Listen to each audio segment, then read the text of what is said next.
राम सेतु में गिलहरी का योगदान। ये प्रसंग उस समय का है जिस समय भगवान राम माता सीता को रावण के बंधन से छुड़ाने के लिए लंका जा रहे थे। जब उनकी पूरी वानर सेना समुद्र के किनारे पहुंच गई, तब किसी भी प्रकार का कोई रास्ता नहीं मिला कि उस समुद्र को किस प्रकार पूरी सेना के साथ पार किया जाए।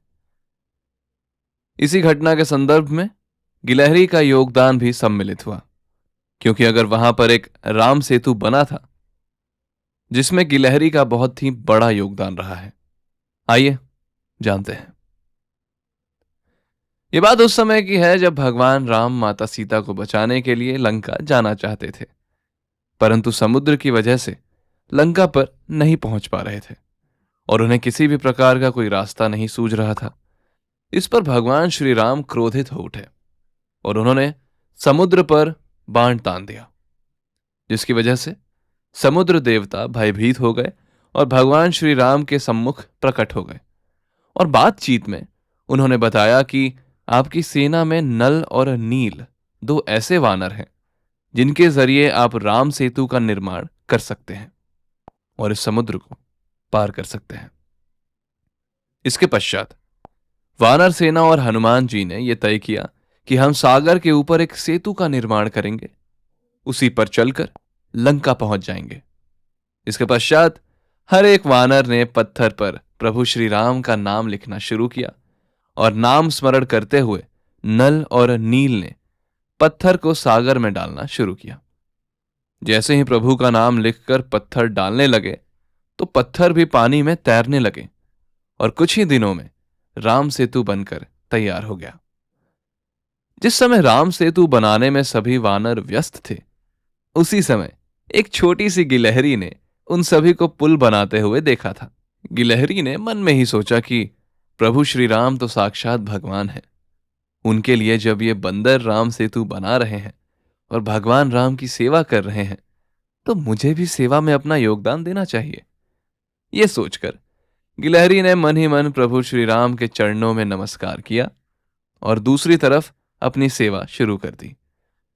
समुद्र तट के पास रेत का बहुत बड़ा ढेर था। जिस प्रकार की गिलहरी की क्षमता थी, उसका वो पूरा उपयोग कर रही थी और उपयोग करके श्री राम के कार्य में लग गई। ऐसा देखकर वानरों को बहुत ही ज्यादा आश्चर्य हुआ कि एक वानर ने गिलहरी से कहा, अरे तुम तो बहुत छोटी हो और एक एक कण रेत लाकर समुद्र में डाल रही हो, क्या तुम्हारे ऐसा करने से पुल का निर्माण हो जाएगा?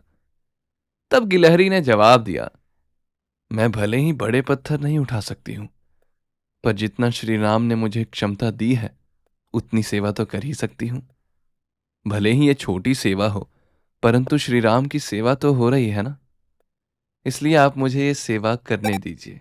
ऐसा कहने के बाद गिलहरी दोबारा से रेत लेकर सागर में डालने की सेवा में लग गई। ये सेवा करते हुए गिलहरी बहुत ही ज्यादा थक गई थी, परंतु अपनी थकान की उसने परवाह नहीं की और बिना रुके सेवा करती रही।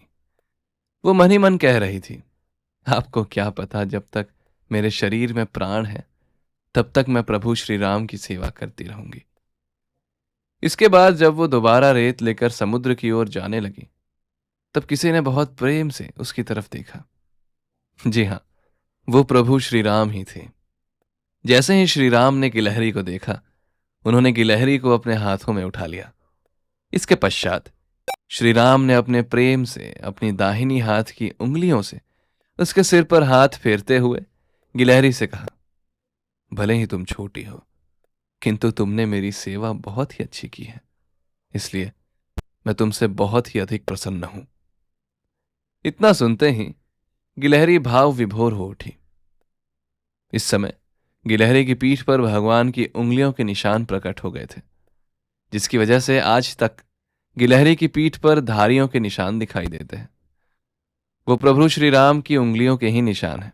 इसके पश्चात प्रभु श्री राम ने गिलहरी से कहा, कोई भी कार्य छोटा या बड़ा नहीं होता और जो भी तुम्हारी जैसी सेवा करेगा उस पर हमेशा मेरी कृपा बनी रहेगी।